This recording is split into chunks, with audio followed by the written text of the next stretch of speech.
Figure it out. Hello, this is Adam Koralik with Figure It Out Productions. The following video is part of our Quick Shoot series and is intended to aid the Dreamcast and gaming community. Hey guys, it's Adam here, and happy 15th birthday to the Sega Dreamcast. Yes, can you believe it? It is 15 years old today. That's pretty impressive. I mean, I still remember when this thing came out. I remember the day it came out and how important that was to me, and oh god, I feel old. But anyway, yes, it is actually 15 years old. This is the anniversary of the North American launch.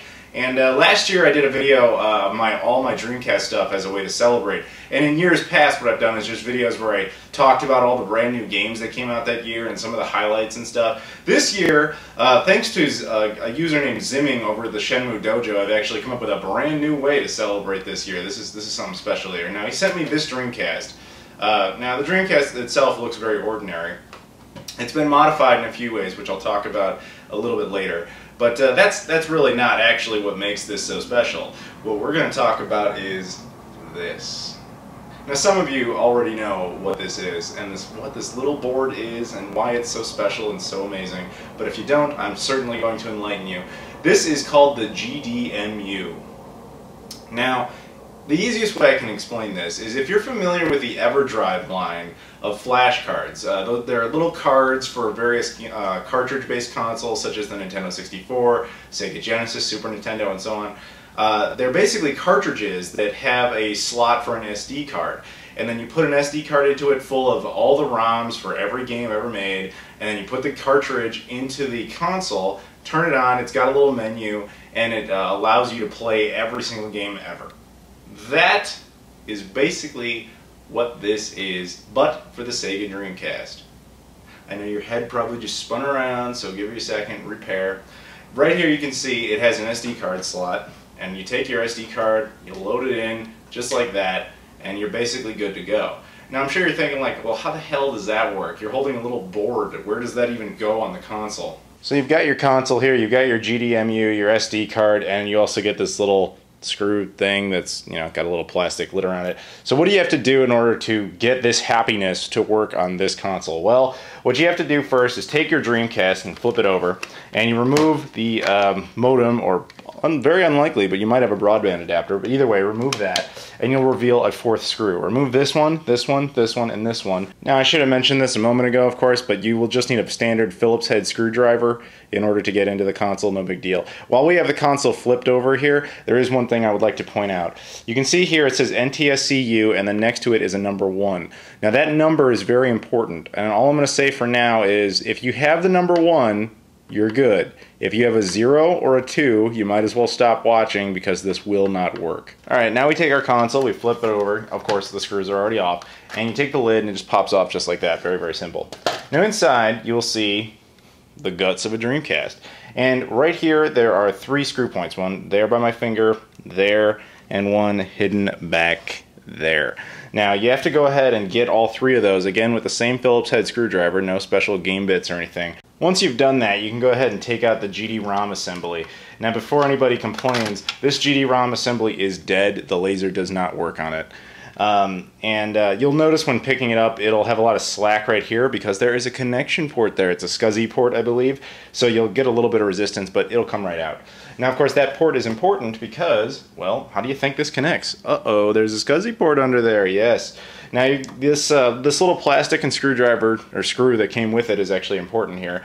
You're going to take the screw, and you're going to put it into this hole here, and then you're going to have to kind of line it up over here by this one hole, and at the same time you're gonna have to line it up with the SCSI port, and it should fit. I mean, it's designed to. So you just kind of connect the SCSI port by pressing down a little bit, and then take your screwdriver and push down on the screw, tighten it in just like that, and believe it or not, you're actually already installed.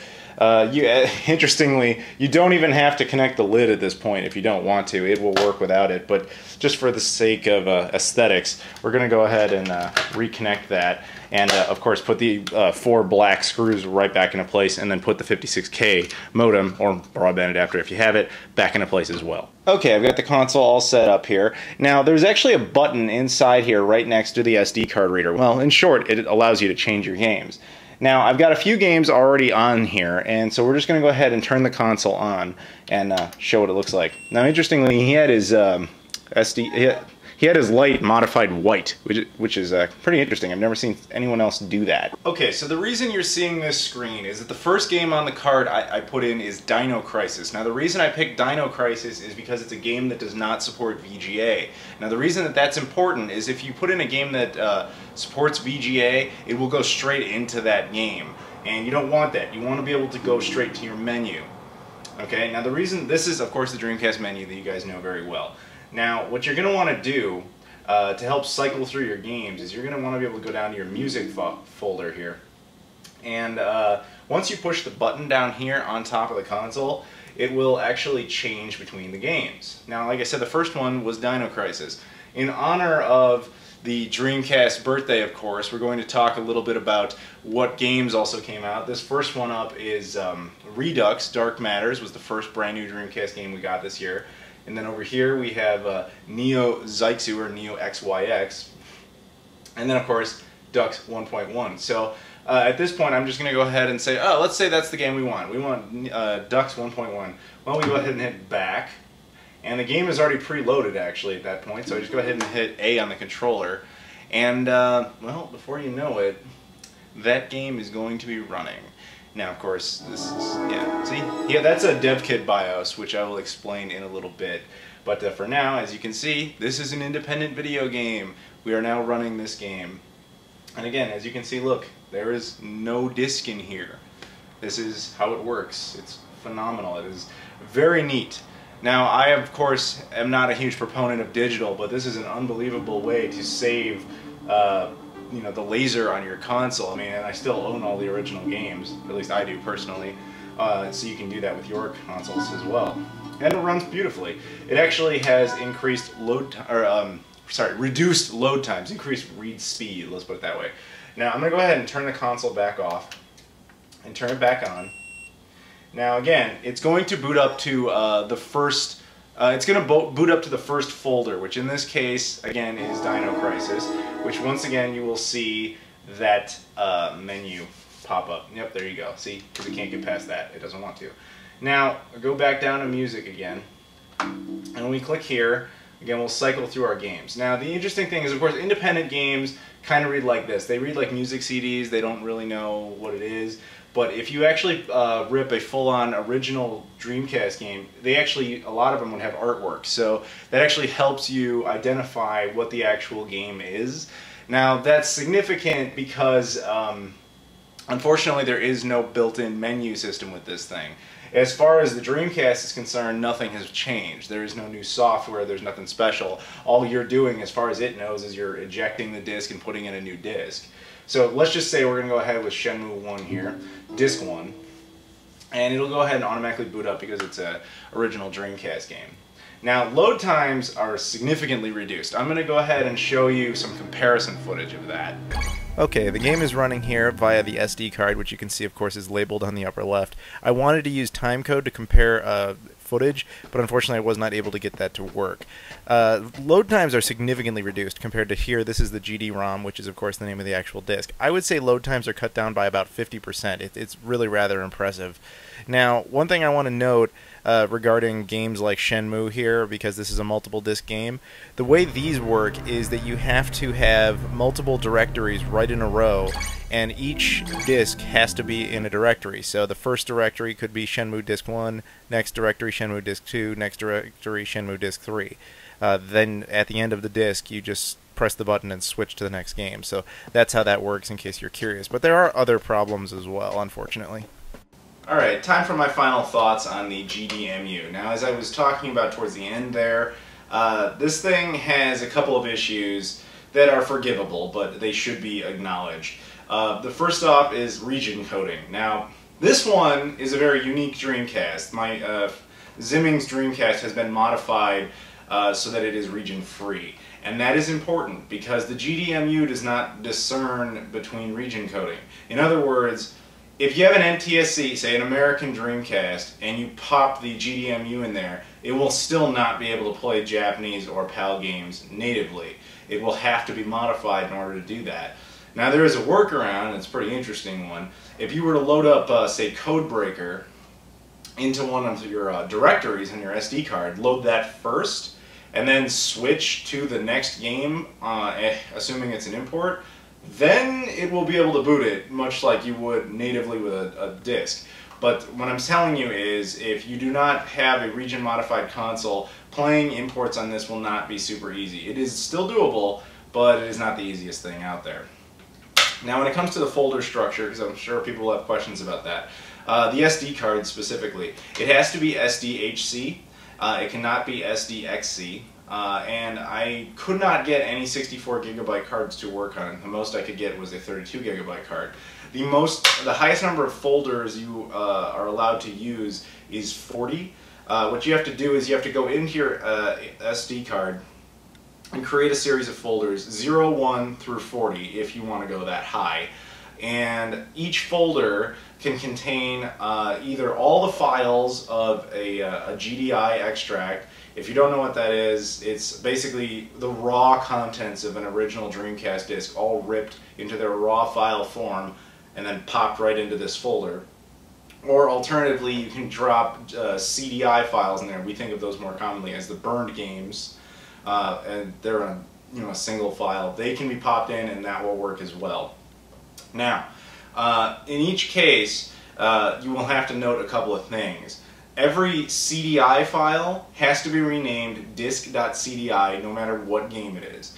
And the same goes for the raw files, the GDI files. Inside of GDI files, there is a file called disk.gdi, and it will have to remain disk.gdi. If you switch it to anything else, and say, Power Stone, which maybe that's the name of the game, it still has to be called disk.gdi. If you change it, it will not work. So my point is, this thing is very, very neat, but it feels kind of like halfway there. There's no menu system per se. I mean, like, there is the music option, which is a nice kind of workaround. But the lack of ability to change names, the lack of region coding support, and of course, and not through any real fault of its own, the limitation of how many games you can actually put on it. I mean, I have the entire Dreamcast collection. I've got every single game from every region. I've ripped them all, believe it or not, to my own personal digital backup. It's about 2 terabytes of data. Whereas, well, no, not quite that high. It's a little bit more about a terabyte of data, but the biggest SD card that I can get to work on is a 32 gigabyte card. That's a lot of cards. It kind of would defeat the point.